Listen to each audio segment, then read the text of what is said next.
सोचिए, एक मिठाई जो सिर्फ जुबान पर मिठास नहीं घोलती बल्कि दिलों में पहचान का जुनून जगा देती है। ये कहानी उसी मिठाई की है और उस मीठी जंग की जो उसके लिए लड़ी गई। जरा कल्पना कीजिए, बाहर से एकदम मुलायम, अंदर से रसीला, हर एक निवाला जन्नत का एहसास दिलाए। लेकिन क्या हो अगर मैं कहूं कि ये प्याली सी मिठाई एक जबरदस्त जंग की वजह बन गई, एक ऐसा विवाद जो इतिहास के पन्नों से निकलकर अदालत तक पहुंच गया। तो सवाल ये उठता है कि आखिर इसका असली हकदार है कौन? किसने इसे सबसे पहले बनाया? यही वो मीठा रहस्य है जिसकी तह तक हम आज जाएंगे। और इस कहानी के दो मुख्य किरदार हैं, दो पड़ोसी राज्य, उड़ीसा और पश्चिम बंगाल। दोनों का दावा एक है कि रसगुल्ला उनकी विरासत है, उनकी मिट्टी की देन है। ये लड़ाई सिर्फ एक मिठाई की नहीं थी, ये लड़ाई थी अपनी सांस्कृतिक पहचान को बचाने की। तो चलिए इस मीठी जंग की शुरुआत करते हैं और जानते हैं कि आखिर ये लड़ाई किस चीज के लिए लड़ी जा रही थी।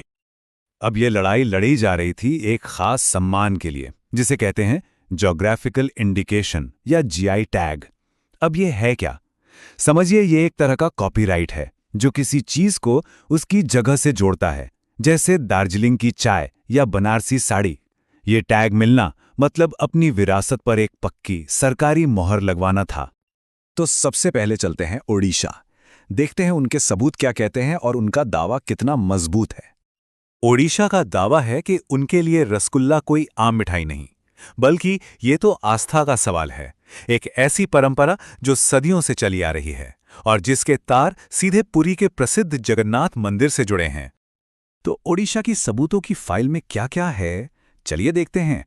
सबसे पहला और सबसे पुराना सबूत 15वीं सदी का एक ग्रंथ दांडी रामायण, जिसमें रसगुल्ला नाम का जिक्र मिलता है। फिर ये मंदिर की वो रस्म जो आज भी निभाई जाती है, जहां ये देवी लक्ष्मी को भोग के रूप में चढ़ाया जाता है। और इसके पीछे एक बड़ी प्यारी कहानी भी है कि भगवान जगन्नाथ अपनी रूठी हुई पत्नी को मनाने के लिए यही रसगुल्ला उन्हें भेंट करते हैं। और हाँ, इसकी पहचान भी अलग है, ये नरम होता है, रसीला, और इसका रंग हल्का भूरा होता है। अब कहानी का रुख मोड़ते हैं और चलते हैं कोलकाता की गलियों में पश्चिम बंगाल का पक्ष जानने। बंगाल की कहानी थोड़ी अलग है। ये किसी प्राचीन परंपरा की नहीं, बल्कि एक नए जमाने के आविष्कार की कहानी है। एक ऐसे हुनरमंद हलवाई की कहानी जिसने रसगुल्ले को वो शक्ल दी जिसे आज पूरी दुनिया जानती है। और वो साल था 1868, जगह थी कलकत्ता, और इस कहानी के हीरो थे एक हलवाई, नाम था नोबिन चंद्र दास। तो बंगाल के पिटारे में क्या सबूत है? सबसे बड़ा नाम नोबिन चंद्र दास। कहा जाता है कि उन्होंने ही वो स्पंजी दूध जैसा सफेद रसगुल्ला बनाया। उनकी तकनीक भी नई थी, छेना और सूजी को मिलाकर खौलती हुई चाशनी में पकाना। और बात यहीं खत्म नहीं हुई।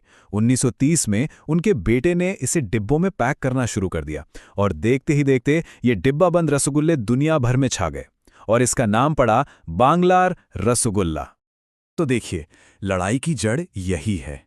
एक तरफ है ओडिशा का सदियों पुराना मंदिर से जुड़ा भोग, दूसरी तरफ है बंगाल का 19वीं सदी का डॉक्यूमेंटेड आविष्कार, एक कमर्शियल मिठाई। एक नरम और भूरा, दूसरा स्पंजी और सफेद।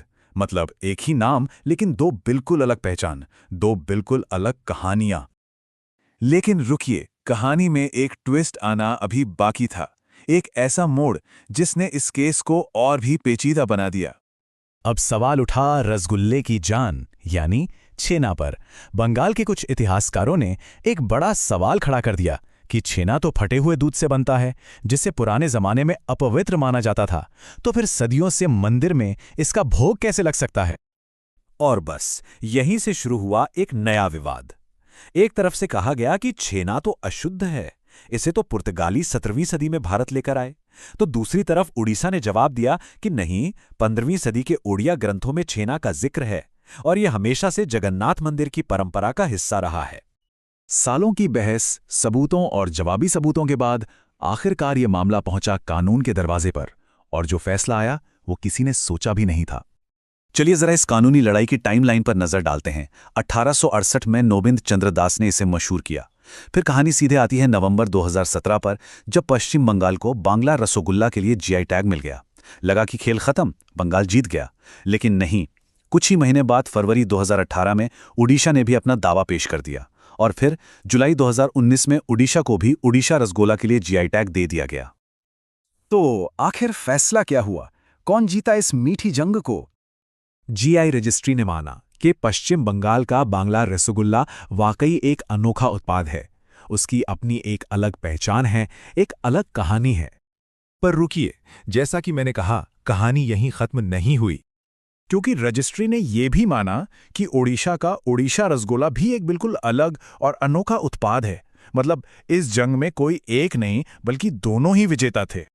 तो अंतिम फैसला ये रहा, दो अलग विरासतें, दो अलग टैग। कानून ने यह समझा कि बांग्ला रसगोल्ला और ओडिशा रसगोला दो अलग अलग चीजें हैं। एक की कहानी 1868 के आविष्कार से जुड़ी है, तो दूसरे की जड़ें सदियों पुरानी मंदिर परंपराओं में हैं। एक स्पंजी और सफेद, तो दूसरा नरम और भूरा। दोनों की अपनी जगह है, दोनों का अपना हक है। और ये हमें एक बहुत ही गहरे सवाल पर लाके छोड़ देता है। सोचिए, एक ही मिठाई कैसे इतिहास, पहचान और अपनेपन की दो अलग अलग पर दोनों ही अपने अपने जगह सच्ची कहानियां बयां कर सकती है। शायद इसका जवाब यह है कि खाना सिर्फ पेट भरने की चीज नहीं होता, वो हमारी संस्कृति, हमारी यादें और हमारी पहचान का हिस्सा होता है। और कभी-कभी एक पहचान इतनी बड़ी होती है कि उसे समेटने के लिए एक नहीं, दो नामों की जरूरत पड़ती है।